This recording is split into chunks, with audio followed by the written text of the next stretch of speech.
Ya B1.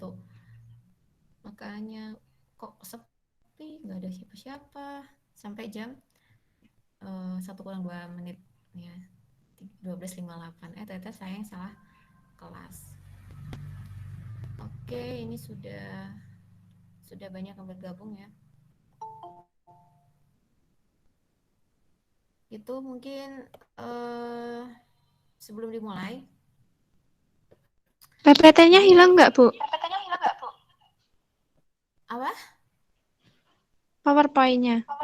Hilang di. Nggak ada, Di. Hilang. Hilang, Di.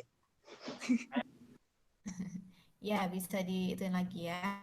Tampilin lagi.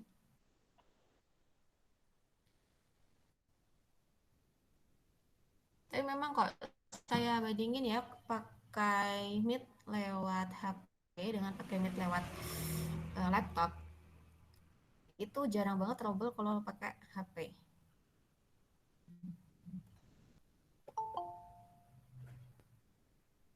Tapi kalau lewat laptop tuh ada aja trouble-nya, entah nge-lockout sendiri, terus apa kayak saya di kelas praktikum gitu kan, buat tampilin presentasi apa presentasikan sekarang aja tuh susah banget gitu, nggak jalan-jalan, terus juga kadang recordingnya nggak berhasil.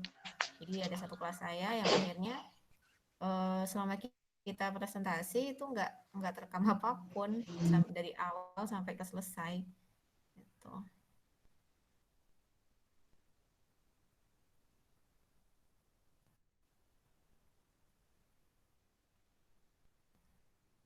Nanti itu ya masih dicoba ya Mbak, siapa yang itu, Mbak Indi apa Mbak Putri Dina? Soalnya trouble sinyalnya, Bu. Oh, lah siapa nanti yang mau ini?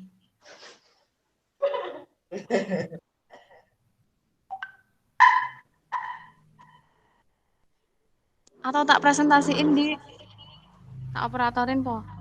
Ya, ya wis tak kirim ya. WA.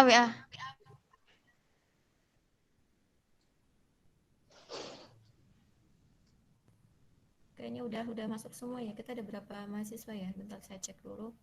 Karena baru 28 orang yang hadir di sini. Yang hadir jangan lupa presensi dulu ya. Karena sering banget di kelas-kelas lain gitu. Bu, saya lupa belum presensi. Nah, terus dia tadi tuh ngapain? Padahal saya tiap kuliah pasti ngingetin, jangan lupa presensi. Kayak jualan presensi jadinya.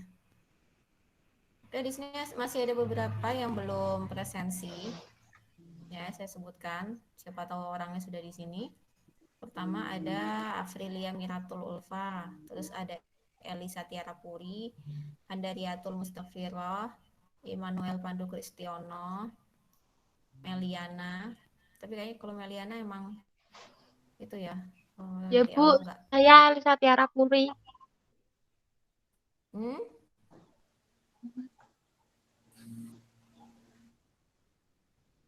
Ya bisa itu dulu apa? Presensi dulu, multi tap aja. Terus siapa lagi? Oh, udah sih. Kita mahasiswanya cuma 30, kalau dianggap Meliana memang tidak pernah hadir berarti 29 ya, udah bener ya. Jadi sesuai dengan apa namanya jumlah anggota yang ada di Meet. Terus Ibu, saya Manuel Pandu Kristiono udah masuk, Bu. Oke, ya itu Mas, coba Mas, saya di sini belum ada loh Mas. Mas Immanuel tadi saya sebutkan Bu. Karena Mas di presensi dulu Mas. Udah masuk, Bu. Aku aja, Riz.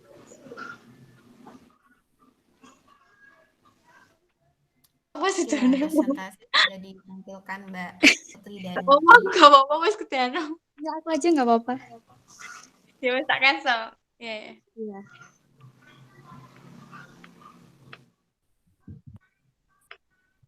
ya, jadi sambil menunggu tampilan presentasi dari Mbak Putri, ya, di sini saya akan memberikan sedikit awalan gitu ya, prolog. Kalau apa yang kita bahas pada hari ini itu tentang akuntansi pemerintah atau akuntansi sektor publik ya, khususnya nanti kita akan bahas di akuntansi pemerintahan karena kita sudah mulai fokus ya masuk ke akuntansi pemerintahan. Kemudian yang dibahas di dalam materi hari ini itu adalah tentang laporan keuangan, kemudian siapa saja yang menggunakan laporan keuangan ini, lalu ada hak dan kebutuhan ya dari masing-masing pengguna laporan keuangan. Berikutnya itu tentang akuntansi yang digunakan di sektor pemerintahan, khususnya itu adalah akuntansi manajemen dan akuntansi keuangan. Nah, bagaimana bentuk penerapan atau implementasi dari akuntansi manajemen dan akuntansi keuangan ini kita saksikan bersama dari presentasi oleh kelompok 4 gitu ya. Oke, kepada kelompok 4 saya persilahkan untuk memulai presentasinya. Baik, Ibu, terima kasih.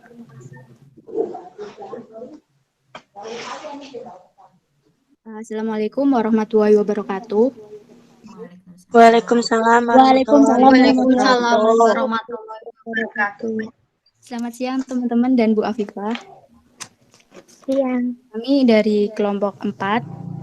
Saya Putri dari Pungki Asi NIM 0136 dan rekan saya Indi Sekarsari NIM 0163. Pada kesempatan kali ini kita akan membawakan materi akuntansi pemerintahan mengenai akuntansi pada organisasi sektor publik. Sebelum masuk ke materi yang lebih mendalam, ini ada beberapa poin yang akan kita bahas pada hari ini. Yang pertama adalah pemakai laporan keuangan sektor publik. Yang kedua, hak dan kebutuhan pemakai laporan keuangan sektor publik. Yang ketiga, tujuan dan fungsi laporan keuangan sektor publik. Dan yang keempat, akuntansi manajemen dan akuntansi keuangan sektor publik. Untuk materi yang selanjutnya akan disampaikan oleh teman saya Indi. Silakan. Nah, saya di sini akan mempresentasikan tentang laporan keuangan sektor publik. Apa sih laporan keuangan sektor publik itu? Laporan sektor publik merupakan posisi keuangan penting yang berasal dari transaksi-transaksi yang dilakukan oleh organisasi sektor publik. Laporan keuangan ini untuk menciptakan akuntabilitas sektor publik. Nah, dilihat dari sisi manajemen perusahaan, laporan keuangan merupakan alat pengendalian dan evaluasi kinerja manajerial dan organisasi. Sedangkan dari sisi pemakai eksternalnya, laporan keuangan merupakan salah satu bentuk mekanisme pertanggungjawaban dan sebagai dasar untuk pengambilan keputusan. Organisasi sektor publik diwajibkan untuk membuat laporan keuangan dan laporan tersebut perlu diaudit untuk menjamin telah dilakukannya true and fair presentation. Next. Pemakai laporan keuangan itu ada 15. Yang pertama itu wajib pajak, yang kedua pemberi dana bantuan, yang ketiga investor, dan yang keempat adalah pembayar jasa pelayanan. Nah, keempat pemakai tersebut merupakan sumber penyedia keuangan organisasi. Selanjutnya yang kelima adalah karyawan, dan yang keenam pemasok. Kedua tersebut itu termasuk penyedia tenaga kerja dan sumber daya material. Yang ketujuh adalah Dewan Legislatif dan Manajemen. Next. Dewan Legislatif dan Manajemen tersebut membuat keputusan alokasi sumber daya. Dan yang kesembilan adalah pemilih dan badan usaha. Sedangkan pemilih dan badan usaha termasuk pemakai yang bertugas mengawasi aktivitas yang ada dan termasuk level pemerintahan yang lebih tinggi dibandingkan yang lainnya. Selanjutnya ada lembaga pemerintah, pemberi pinjaman, pemberi sumber daya, badan pengawas keuangan, dan konstituen. Semua tersebut termasuk pemakai laporan keuangan sektor publik. Next.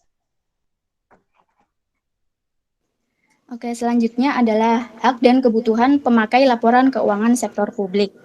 Pada dasarnya, masyarakat atau publik memiliki hak dasar terhadap pemerintah, yaitu yang pertama, hak untuk mengetahui atau right to know. Hak untuk mengetahui ini meliputi hak untuk mengetahui kebijakan pemerintah, hak mengetahui keputusan yang diambil pemerintah, hak untuk mengetahui alasan dilakukannya suatu kebijakan dan keputusan tertentu. Yang kedua adalah hak untuk diberi informasi atau right to be informed. Nah, hak ini meliputi hak untuk diberi penjelasan secara terbuka atas permasalahan-permasalahan tertentu yang menjadi perdebatan publik. Kemudian yang ketiga, hak untuk didengar aspirasinya atau right to be heard and to be listened to. Jadi masyarakat atau publik itu memiliki hak untuk didengar suaranya oleh pemerintah. Selanjutnya, kebutuhan informasi laporan keuangan pemerintah. Nah, yang pertama itu masyarakat pengguna layanan publik. Masyarakat pengguna layanan publik ini membutuhkan informasi atas biaya, harga, dan kualitas pelayanan yang diberikan. Kemudian yang kedua adalah masyarakat pembayar pajak dan pemberi bantuan. Nah, masyarakat ini ingin mengetahui keberadaan dan penggunaan dana yang telah diberikan.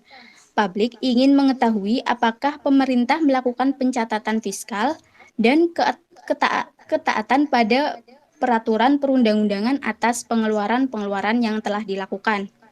Kemudian kebutuhan yang ketiga itu kreditor dan investor. Kreditor dan investor ini membutuhkan informasi untuk menghitung tingkat risiko likuiditas dan solvabilitas. Yang keempat adalah parlemen dan kelompok politik. Parlemen dan kelompok politik ini memerlukan informasi keuangan untuk melakukan fungsi pengawasan, pencegahan terjadinya laporan yang salah, kemudian penyelewangan keuangan negara. Yang kelima adalah manajer publik. Manajer publik membutuhkan informasi akuntansi sebagai komponen dari sistem informasi manajemen untuk membantu perencanaan dan pengendalian organisasi, pengukuran kinerja, dan membandingkan kinerja organisasi antar kurun waktu dan dengan organisasi lain yang sejenis. Kemudian yang terakhir adalah pegawai. Pegawai ini membutuhkan informasi atas gaji dan manajemen kompensasinya. Kita masuk ke fungsi dan tujuan laporan keuangan sektor publik. Nah, fungsi dan tujuan laporan keuangan sektor publik ini kami golongkan menjadi 6. Yang pertama adalah kepatuhan dan pengelolaan atau compliance and stewardship. Laporan keuangan digunakan untuk memberikan jaminan kepada pengguna laporan keuangan dan pihak otoritas penguasa bahwa pengelolaan sumber daya telah dilakukan sesuai dengan ketentuan hukum dan peraturan lain yang telah ditetapkan. Yang kedua adalah akuntabilitas dan pelaporan retrospektif atau accountability and retrospective reporting. Nah, pada hal ini, laporan keuangan digunakan sebagai bentuk pertanggungjawaban kepada publik, kemudian untuk memonitor kerja dan mengevaluasi manajemen.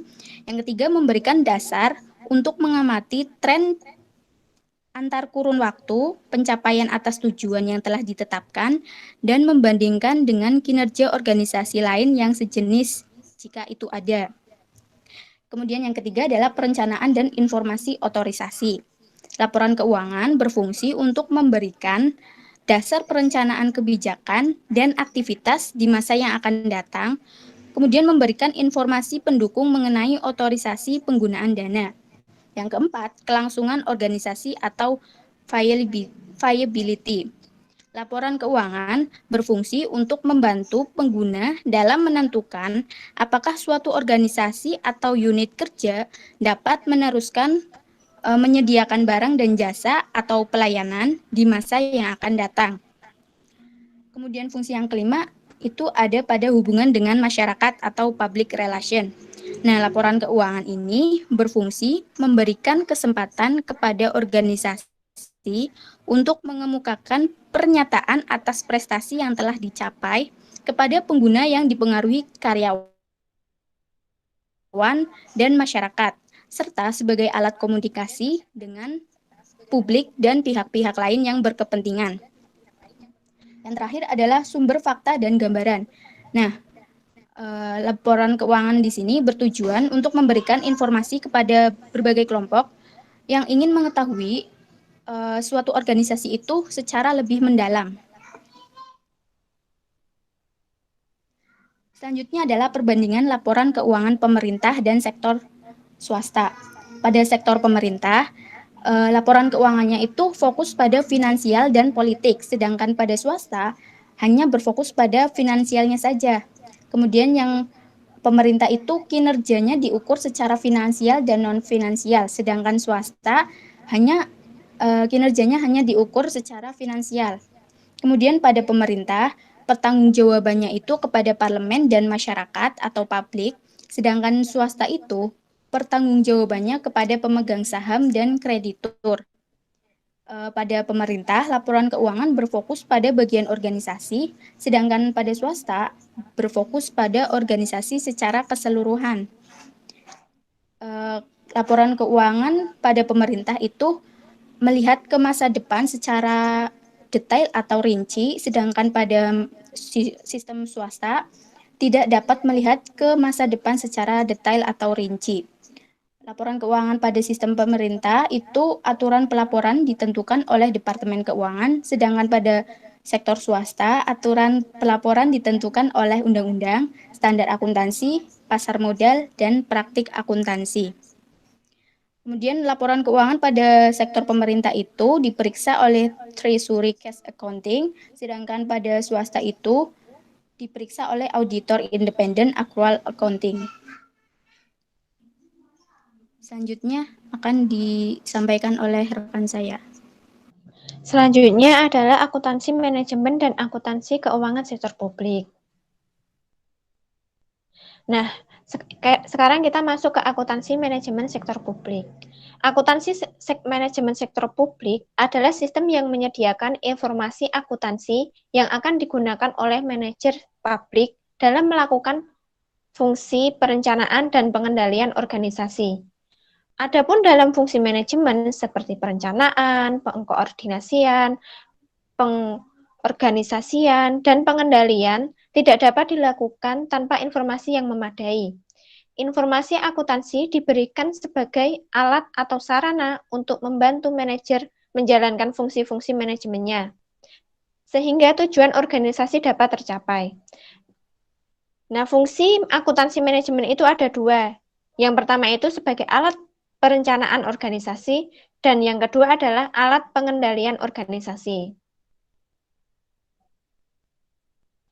Next. Fungsi akuntansi manajemen. Yang pertama adalah akuntansi manajemen sebagai alat perencanaan organisasi. Perencanaan merupakan cara organisasi menetapkan tujuan dan sarana organisasi.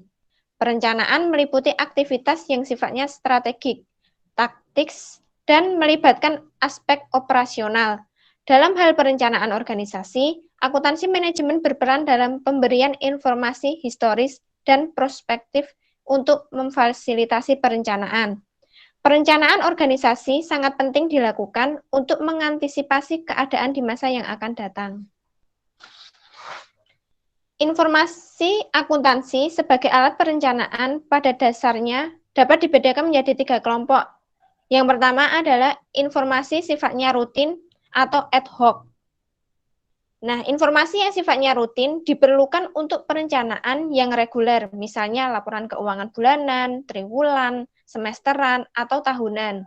Yang kedua adalah informasi kuantitatif atau kualitatif. Informasi kuantitatif berisi masukan nilai yang dapat dihitung, sedangkan informasi kualitatif berisi masukan nilai yang dapat dirasa, seperti perubahan produk, mutu produk, kecepatan, dan sebagainya. Yang ketiga adalah informasi disampaikan melalui saluran formal atau informal. Informasi akuntansi untuk perencanaan dapat juga dibedakan berdasarkan cara penyampaiannya. Apakah informasi akuntansi tersebut disampaikan melalui mekanisme formal ataukah informal. Mekanisme formal misalnya adalah melalui rapat-rapat dinas, rapat-rapat komisi, dan sebagainya. Pada sektor publik, saluran informasi lebih banyak bersifat formal, sedangkan mekanisme informal relatif jarang dilakukan. Hal tersebut karena adanya batasan transparansi dan akuntabilitas publik yang harus dilakukan oleh lembaga-lembaga publik. sehingga perencanaan tidak dapat dilakukan secara personal atau hanya melibatkan beberapa orang saja. Yang kedua itu adalah akuntansi manajemen sebagai alat pengendalian organisasi. Pengendalian ini berfungsi menentukan apakah tujuan organisasi dijalankan secara efektif, efisien, dan ekonomis. Alat pengendalian organisasi bisnis lebih bertumpu pada mekanisme negosiasi. Alat pengendalian organisasi sektor publik adalah peraturan birokrasi. Nah, jenis informasi untuk pengendalian itu ada dua. Yang pertama itu alat pengendalian keuangan. Pengendalian keuangan terkait dengan peraturan atau sistem aliran yang dapat ada di organisasi, khususnya memastikan bahwa organisasi memiliki likuiditas dan solvabilitas yang cukup baik. Yang kedua itu ada pengendalian organisasi.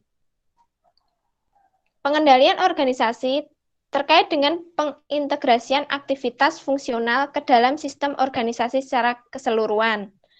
Pengendalian organisasi diperlukan untuk menjamin bahwa organisasi tidak menyimpang dari tujuan dan strategi organisasi yang telah ditetapkan. Pengendalian organisasi memerlukan informasi yang lebih luas dibandingkan pengendalian keuangan. Sebagai contohnya itu, dalam sebuah usulan investasi publik, informasi yang dibutuhkan untuk pengendalian keuangan adalah berupa prediksi aliran kas dan profitabilitas dari investasi tersebut. Sementara itu, untuk tujuan pengendalian organisasi, dibutuhkannya informasi yang lebih luas meliputi aspek ekonomi, sosial, dan politik dari investasi yang diajukan. Next. Oke, selanjutnya itu adalah proses perencanaan dan pengendalian manajerial organisasi pada sektor publik. Proses perencanaan dan pengendalian manajerial ini pada umumnya ada 5 proses, tapi di sini ada 8 langkah yang akan dilewati. Yang pertama itu perencanaan tujuan dan sasaran dasar. Perencanaan atau planning merupakan proses dasar bagi organisasi untuk memilih sasaran dan menetapkan bagaimana cara mencapainya. Kemudian setelah rencana tujuan tersebut disusun, langkah selanjutnya adalah melakukan perencanaan operasional. Nah, perencanaan operasional ini memusatkan perhatiannya pada operasi sekarang atau jangka pendek dan berkenaan dengan tujuan mencapai efisiensi. Contohnya seperti perencanaan produksi, perencanaan keuangan, perencanaan fasilitas, dan perencanaan pemasaran. Setelah melalui perencanaan operasional, langkah selanjutnya adalah melakukan penganggaran. Di sini merupakan proses memperkirakan keuangan untuk perencanaan operasi perusahaan. Kemudian langkah yang selanjutnya adalah melakukan pengendalian dan pengukuran. Pengendalian dan pengukuran ini merupakan prosedur yang digunakan manajemen untuk memastikan kepatuhan terhadap kebijakan dan strategi organisasi dalam membandingkan kinerja keuangan yang sesungguhnya dengan kinerja keuangan yang telah dianggarkan sebelumnya tadi. Selanjutnya, setelah melakukan pengendalian dan pengukuran, maka akan dilakukan pelaporan, analisis, dan umpan balik. Nah, pada tahap ini, merupakan alat komunikasi yang digunakan manajer untuk memastikan bahwa pekerjaan yang dilakukan itu sudah terkoordinasi dengan baik. Setelah melakukan pelaporan, analisis, dan umpan balik, nanti akan dilakukan revisi pada perencanaan operasional jika perencanaan operasional tersebut memiliki beberapa hal yang perlu diperbaiki. Kemudian juga melakukan revisi anggaran pada penganggaran. Setelah revisi perencanaan operasional dan revisi anggaran telah ditentukan, maka akan dilakukan aksi kembali pada pengendalian dan pengukuran. Setelah pengendalian pengukuran, maka lanjut ke pelaporan, analisis, dan umpan balik tadi. Nah, setelah itu baru ke revisi atau modifikasi tujuan dan sasaran dasar.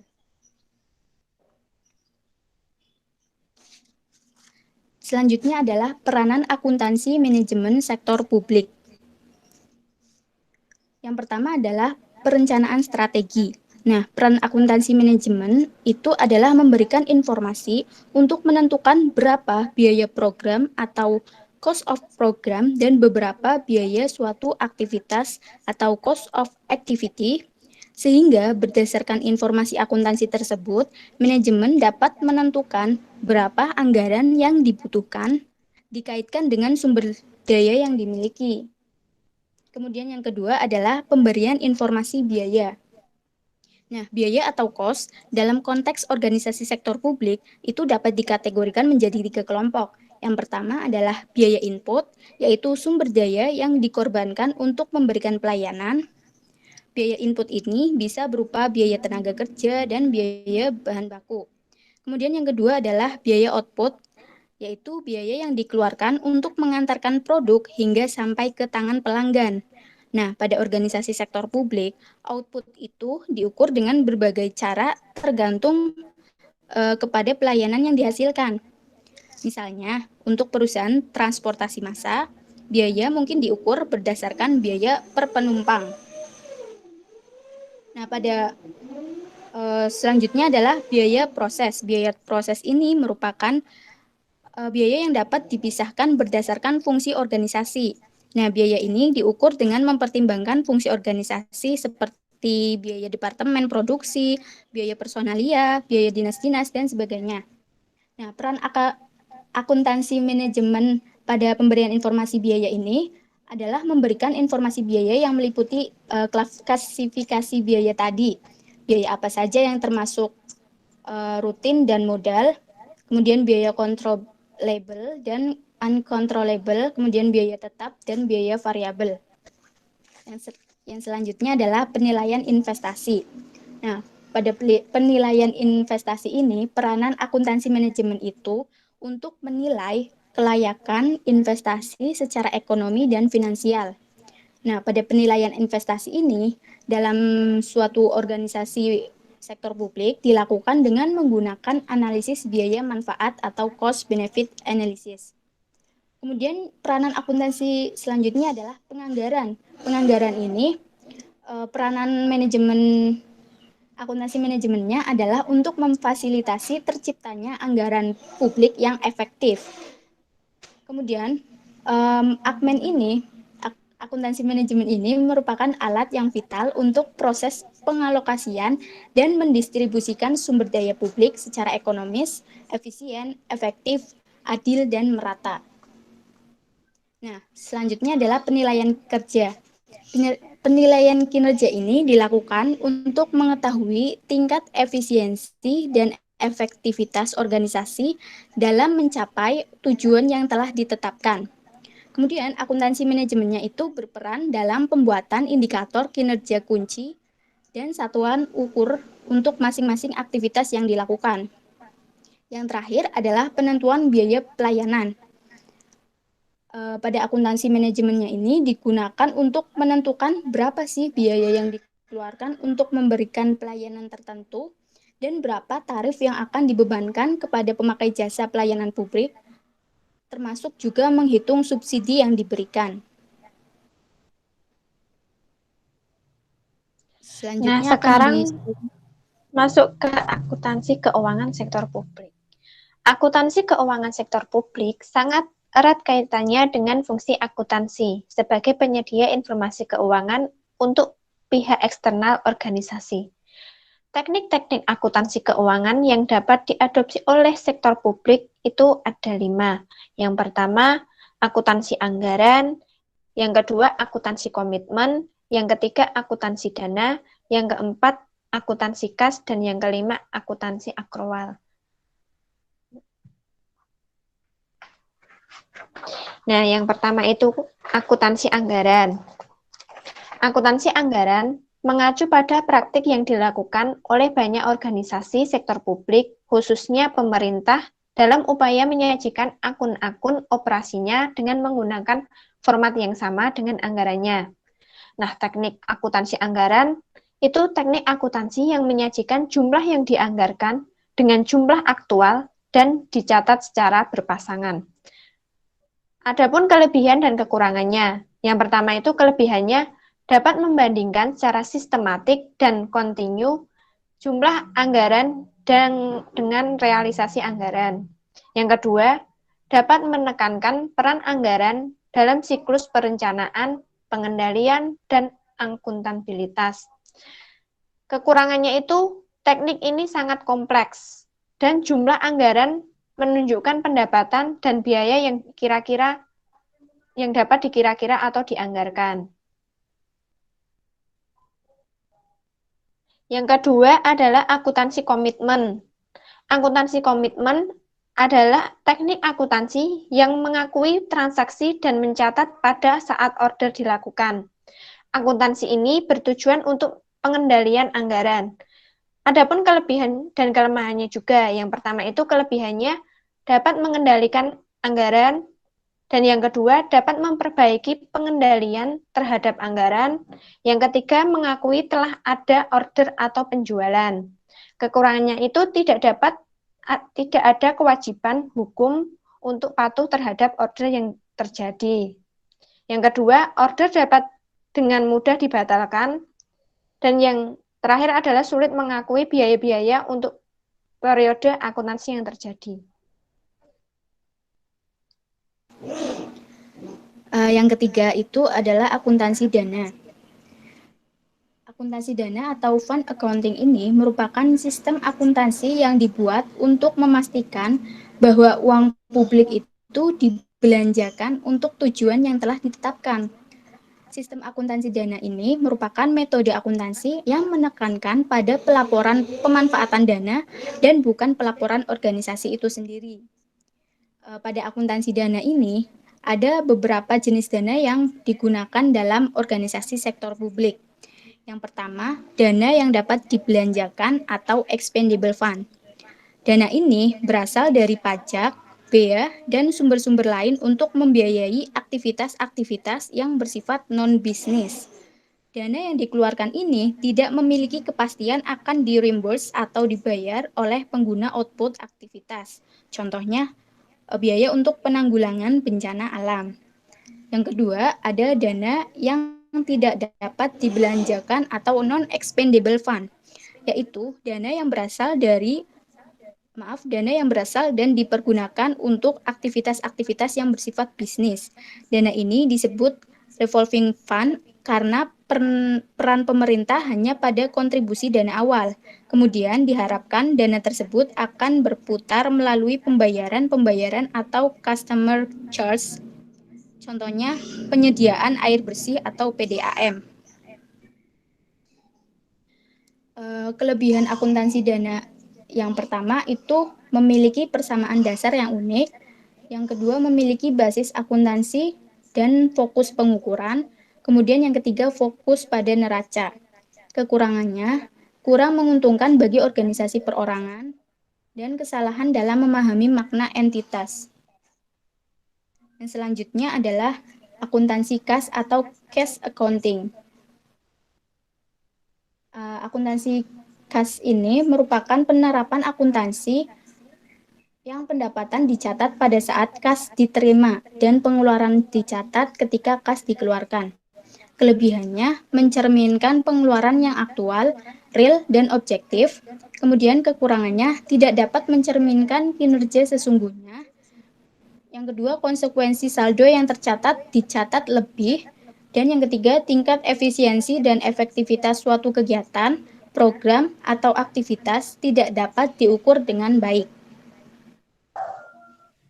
Selanjutnya adalah akuntansi accrual atau accrual accounting, yaitu akuntansi yang lebih sering digunakan dibanding akuntansi kas karena hasil yang lebih akurat sehingga pengambilan keputusannya lebih efisien.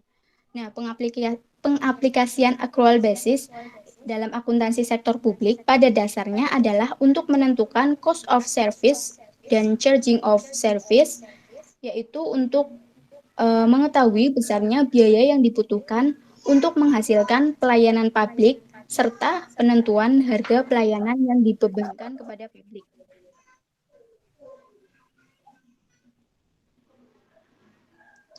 Nah, itu ada kelebihan dan kekurangan akuntansi akrual. Kelebihannya itu yang pertama, penerimaan dan pengeluaran langsung diakui. Yang kedua, informasinya itu lebih akurat. Kekurangannya adalah perkiraannya tidak tepat atau kurang tepat, dan biaya administrasinya lebih mahal. Di sini ada siklus akuntansi keuangan sektor publik. Itu alur proses siklus akuntansi dapat dikelompokkan menjadi 3 tahap. Yang pertama itu tahap pencatatan.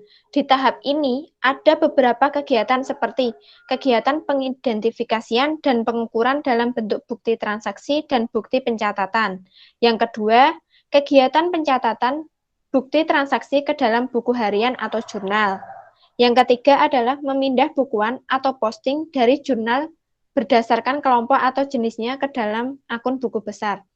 Yang kedua itu tahap pengikhtisaran atau peringkasan.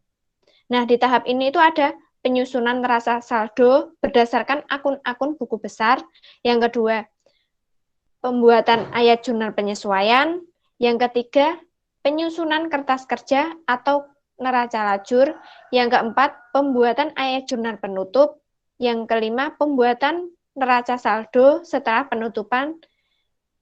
Yang terakhir adalah pembuatan ayat jurnal pembalik. Terus yang tahap 3 itu ada tahap pelaporan. Di dalamnya itu ada laporan kinerja surplus defisit, laporan arus kas, laporan perubahan ekuitas, neraca, catatan atas laporan keuangan. Nah, proses akuntansi yang terdiri dari beberapa kegiatan, yaitu yang pertama adalah pencatatan dan penggolongan bukti-bukti pembukuan dicatat dalam buku jurnal. Yang kedua adalah peringkasan atau pengikhtisaran transaksi-transaksi yang sudah dicatat dan digolongkan dalam bukti jurnal setiap bulan atau periode tertentu, diringkas dan dibukukan dalam rekening-rekening buku besar.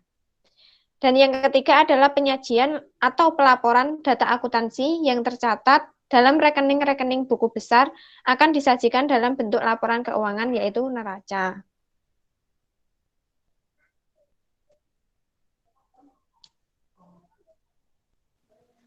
Oke teman-teman, tadi kan sudah dibahas mengenai akuntansi manajemen pada sektor publik dan akuntansi keuangan sektor publik. Nah, ini kita bisa bedakan bahwa pada akuntansi manajemen sektor publik itu terkait dengan pemberian informasi kepada pihak internal organisasi, sedangkan pada akuntansi keuangan sektor publik itu terkait dengan pelaporan dan pengkomunikasian informasi kepada pihak eksternal organisasi. Pada akuntansi manajemen sektor publik, itu cenderung memberikan laporan yang sifatnya prospektif, yaitu digunakan untuk perencanaan di masa yang akan datang. Sedangkan pada akuntansi keuangan sektor publik, memberikan informasi yang bersifat laporan historis dan retrospektif, yaitu berupa laporan kinerja masa lalu. Mungkin sekian presentasi dari kelompok 4. Kami kembalikan kepada Bu Afifah. Oke, ya, terima kasih kepada kelompok 4. Ya, presentasinya sangat lengkap. Sampai saya bingung mau nambahin apa ya. Oke, mungkin bisa kita ini aja ya, tarik kesimpulan gitu. Jadi untuk pemakai laporan keuangan, baik di sektor publik maupun sektor bisnis ya, sektor swasta. Ini suara saya kedengeran kan ya? Dengar Bu, tapi rendah. Oh, masa? Wait. Saya udah pakai headset loh. Bentar ya, coba saya tukar yang ini.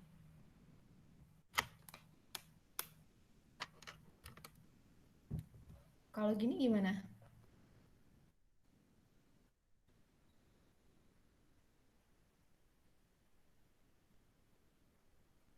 Kalau ini kedengeran nggak? Masih pelan, Bu. Masih pelan, Bu.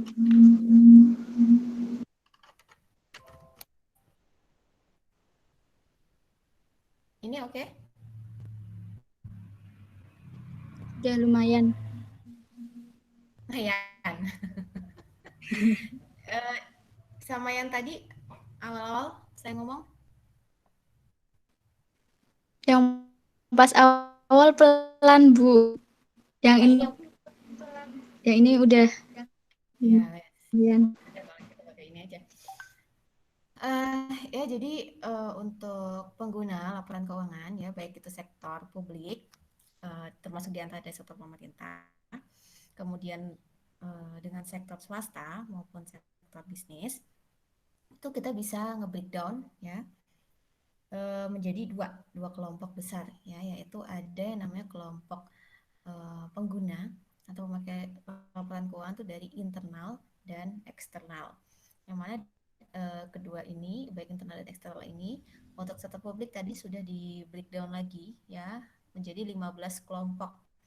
Ada wajib pajak, kemudian donatur, investor, pemakai jasa, karyawan, pemasok, dewan legislatif, manajemen, pemilih, badan pengawas, lembaga pemerintah, pemberi pinjaman, pemberi sumber daya, badan pengawas keuangan, serta konstituen. Ya, yang mana kalau kita perhatikan ya dari ke-15 itu ada dewan legislatif, kemudian ada pemilih voters ya kan, kemudian ada konstituen. Oke, itu bisa kita anggap ya pihak eksternal di luar di akuntansi ya, di organisasi pemerintah itu adalah masyarakat atau publik ya. Jadi publik itu banyak sekali kelompoknya gitu ya. Yang mana kalau tadi dibahas penjelasan satu persatu itu aslinya hampir mirip ya antara voters mungkin dengan karyawan gitu ya, sama-sama dari masyarakat gitu ya, bagian dari masyarakat atau mungkin wajib pajak gitu. Tapi ya itu aja saya mau menyimpulkan seperti itu. Jadi ada dua kelompok besar ya, internal dan eksternal, baik itu di perusahaan sektor bisnis maupun di sektor privat sektor publik. Kemudian untuk hak dan kebutuhan ya, hak dasarnya siapapun ya, hak dasar publik atau masyarakat terhadap pemerintah itu ada 3, adalah right to know, kemudian ada right to be informed, dan right to be listened to ya, hak untuk didengar aspirasinya. Hak untuk mengetahui tentu saja adalah mengetahui bagaimana pemerintah itu sudah melakukan pengelolaan dana ya, karena dana itu didapat dari masyarakat lewat pajak dan pungutan lainnya, maka masyarakat juga berhak untuk mengetahui bahwa dana itu digunakan untuk apa saja, kemana saja, dan bagaimana pertanggungjawabannya. Kemudian right to be informed itu adalah hak untuk diberikan informasi. Nah, pemerintah itu menginformasikan kepada masyarakat itu dalam bentuk apa? Ya, dalam bentuk laporan keuangan ya, karena laporan keuangan itu selain berisi nominal angka ya, tadi kan sudah dibahas juga di fokus perbedaan laporan keuangan sektor publik dan sektor swasta ya, bahwa fokus di sektor swasta tuh hanya fokus finansial, sementara kalau fokus di sektor publik itu selain finansial juga ada fokus politik ya. Ini adalah termasuk ke right to be informed. Jadi selain menampilkan atau memberisikan informasi mengenai kegiatan gitu ya, pelaksanaan anggarannya, itu juga berisi informasi mengenai strategi-strategi atau tujuan-tujuan perusahaan, tujuan-tujuan pemerintah saya capai, kemudian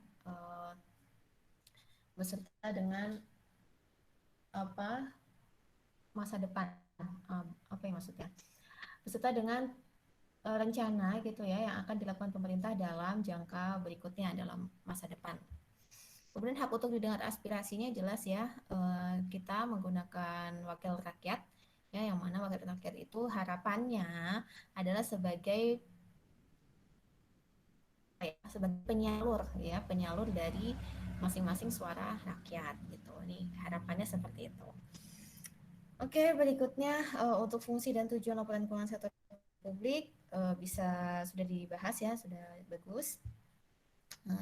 Jadi intinya kenapa laporan keuangan, kenapa sektor publik terutama sektor pemerintah itu butuh laporan keuangan, bukan butuh ya, wajib ya membuat laporan keuangan adalah sebagai wujud atau sebagai tools bagi pemerintah sendiri untuk proses pertanggungjawabannya.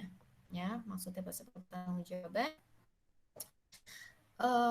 Kalau kita masih ingat ya, materi awal kita kuliah itu pemerintah itu kan diharapkan menggunakan atau mengimplementasikan new public management ya, di mana konsep new public management itu dia berkaitan erat dengan value for money.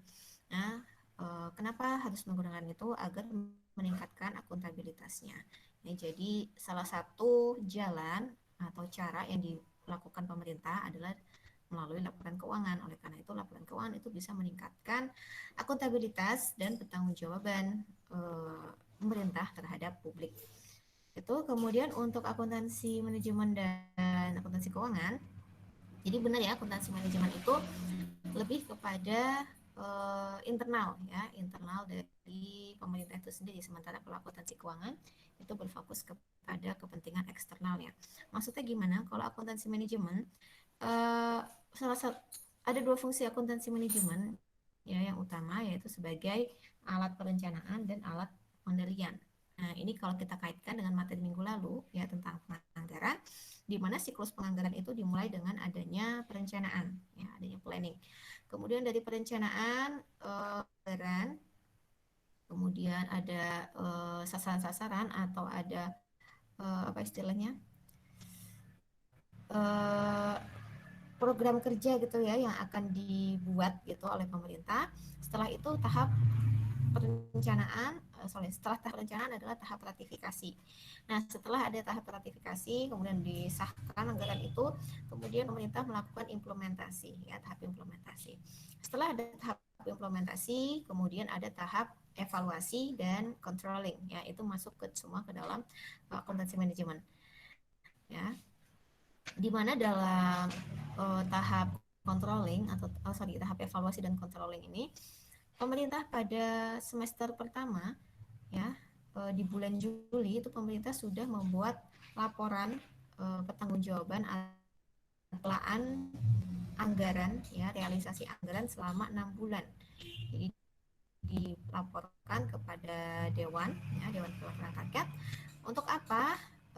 Untuk mengevaluasi kinerja pemerintah selama semester pertama tadi. Apakah begini maksudnya, setelah dievaluasi itu akan menghasilkan suatu pemahaman atau informasi ya, kira-kira untuk semester berikutnya, sisa semester yang ada dalam 1 tahun itu perlu nggak dilakukan revisi terhadap anggaran. Ya, di sini ada keterangannya ya. Silakan Anda lihat di layar Anda. Di bagian kotak nomor 5 dan kotak nomor 3 yaitu ada revisi anggaran, ya kan? Jadi setelah dilakukan laporan di semester pertama tadi, itu bisa menjadi evaluasi bagi pemerintah, kira-kira anggaran mereka dari 2020 itu perlu direvisi enggak ya sampai akhir tahun 2020 gitu. Kemudian lanjut ke akuntansi keuangannya ya. Akuntansi manajemen ini nantinya itu memberikan informasi kepada pihak internal. Kalau pihak internal di sini berarti kita katakan itu adalah pihak pemerintah itu sendiri ya, mengenai bagaimana mengevaluasi kinerja pemerintah serta melakukan pengendalian ya. Jadi jangan sampai ada sasaran dari program kerja yang sudah disusun sesuai anggaran itu tidak terlaksana gitu. Kemudian kalau akuntansi keuangannya itu memang peran utamanya adalah dalam proses pelaporan ya, yaitu pembuatan laporan keuangan. Nah, untuk pembuatan laporan keuangan sendiri itu dimulai dari adanya siklus akuntansi, tadi sudah dibahas oleh kelompok penyaji ya, siklus akuntansi itu dimulai dari ada suatu transaksi, kemudian bagaimana penjurnalannya, posting, kemudian ada neraca saldo sampai akhirnya pembuatan laporan keuangan. Nah, itu semua bisa dilakukan oleh pemerintah kalau mengacu pada akuntansi keuangan ya. Jadi akuntansi keuangan ini menjadi acuan atau panduan bagi pemerintah dalam proses pertanggungjawaban ya dalam hal pembuatan laporan keuangan. Sehingga untuk akuntansi pemerintah standar yang digunakan, standar akuntansi yang digunakan itu adalah standar akuntansi pemerintah atau SAP beserta pernyataan standar akuntansi pemerintah PSAP-nya. Sementara kalau untuk sektor publik pada umumnya, standar akuntansi digunakan itu adalah PSAK nomor 45. Jadi masih menggunakan standar akuntansi keuangan. Ya, tapi khusus untuk sektor pemerintah, karena memang ada beberapa hal yang tidak bisa disamakan dengan dengan karakteristik dari sektor bisnis ya. Jadi memang harus dibuat standar akuntansi yang terpisah dengan sektor bisnis, yaitu PSAP dan AP. Oke. Jadi kalau untuk laporan keuangan ya, elemen dari laporan keuangan di sektor bisnis itu kan ada 5.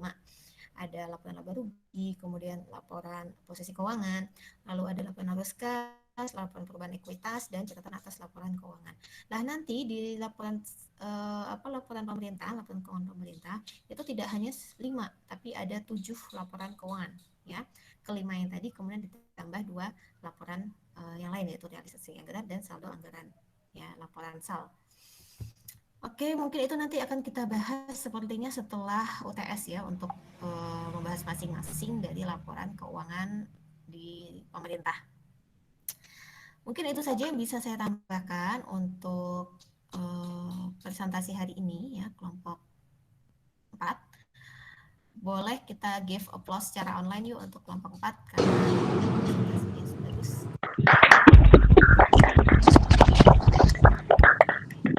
Kemudian kemudian kita bisa move ya ke e-learning untuk proses diskusi, dan saya batasi seperti biasa ada 9 pertanyaan ya. Mohon maaf, bukan ada maksud apa-apa saya batasi, tapi memang agar bisa tidak melebihi dari jam perkuliahan kita gitu ya.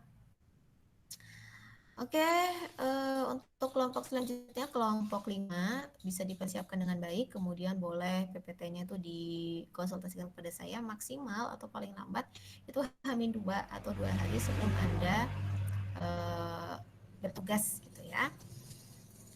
Oke, kalau begitu kita akhiri sama-sama. Silakan. Bu, nanti maaf, setelah Afril udah di absen belum ya, Bu? Afrilia udah di absen belum ya, Bu? Gimana Mbak? Saya tidak mengabsen pribadi Mbak, kan absen langsung dari e-learning. Oh iya. Iya, ya kita udah dari pertemuan kedua ya absen pribadi dari e-learningnya. Oke gitu. Wassalamualaikum warahmatullahi wabarakatuh. Sampai jumpa di pertemuan berikutnya. Waalaikumsalam warahmatullahi wabarakatuh. Terima kasih Bu. Terima kasih Bu. Oke, biar rekamannya berhenti.